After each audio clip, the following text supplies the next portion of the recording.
Gloria antes que Abraham. Jesús halla su propia historia escrita en las Escrituras hebreas. Lucas 24:27 dice: comenzando desde Moisés, y siguiendo por todos los profetas, les declaraba en todas las Escrituras lo que de él decían.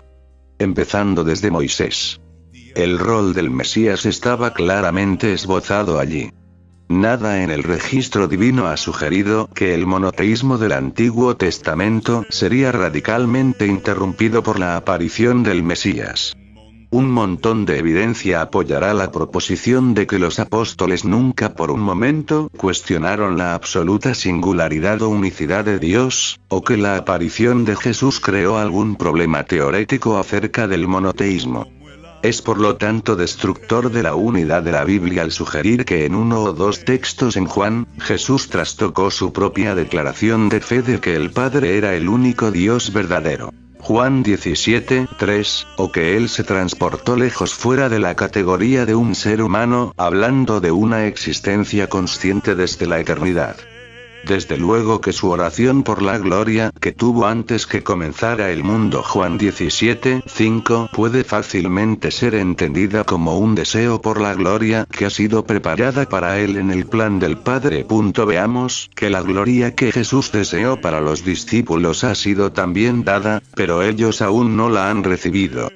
Juan 17:22. Era típico en el pensamiento judío que cualquier cosa de suprema importancia en el propósito de Dios, Moisés, la ley, arrepentimiento, el reino de Dios, y el Mesías, hayan existido con Dios desde la eternidad.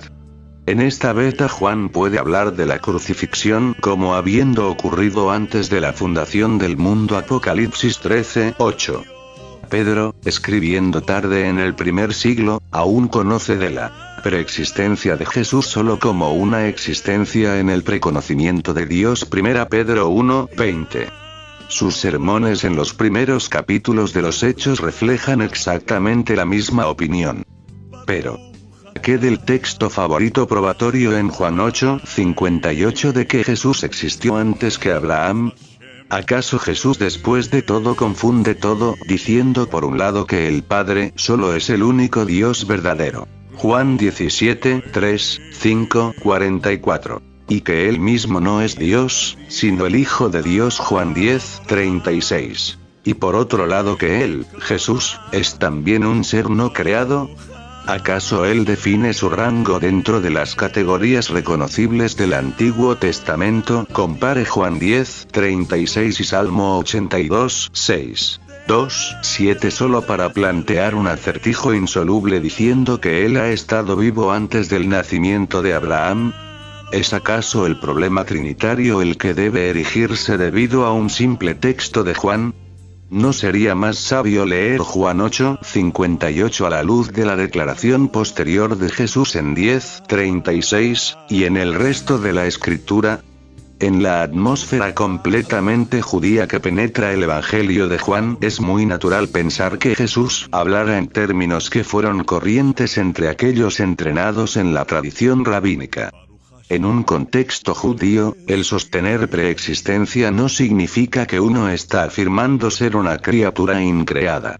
No obstante, sí implica que uno tiene significación absoluta en el plan divino. Jesús es verdaderamente la razón central para la creación. Pero la singular actividad creativa de Dios y su plan para la salvación no fueron manifestados en un único ser creado, el Hijo, hasta que Jesús nació. La persona de Jesús se originó cuando la propia expresión de Dios tomó forma en un ser humano. Juan 1:14. Es un hecho bien reconocido que las conversaciones entre Jesús y los judíos fueron frecuentemente antagónicas. En Juan 8:57 Jesús de hecho no dijo, como los judíos parecieron entender, que él había visto a Abraham, sino que Abraham se regocijó de ver el día del Señor. Verso 56. El patriarca estaba esperando levantarse en la resurrección en el último día. Juan 11:24. Mateo 8:11 y tomar parte en el reino mesiánico. Jesús estaba afirmando su superioridad sobre Abraham, pero, ¿en qué sentido? Como el Cordero de Dios él había sido crucificado antes de la fundación del mundo. Apocalipsis 13:8.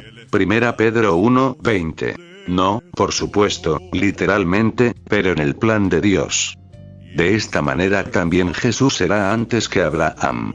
Así Abraham pudo mirar adelante hacia la venida del Mesías y su reino. El Mesías y el reino entonces preexistieron en el sentido que ellos fueron vistos por Abraham a través de los ojos de la fe. La expresión yo soy en Juan 8:58 positivamente no significa yo soy Dios. No es, como frecuentemente se ha alegado, el nombre divino de Éxodo 3:14, donde Jehová declaró, yo soy el que soy, el único autoexistente. En ninguna parte Jesús pretendió ese título. La correcta traducción de Ego Eimi en Juan 8:58 es yo soy el prometido Mesías Cristo. La misma expresión es en Juan 4:26, yo soy el Mesías, el que habla contigo.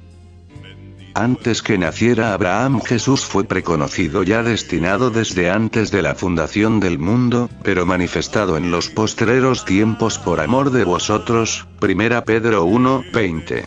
Por lo tanto, al decir Jesús antes que Abraham fuese yo soy, reclama la absoluta trascendencia en el propósito de Dios.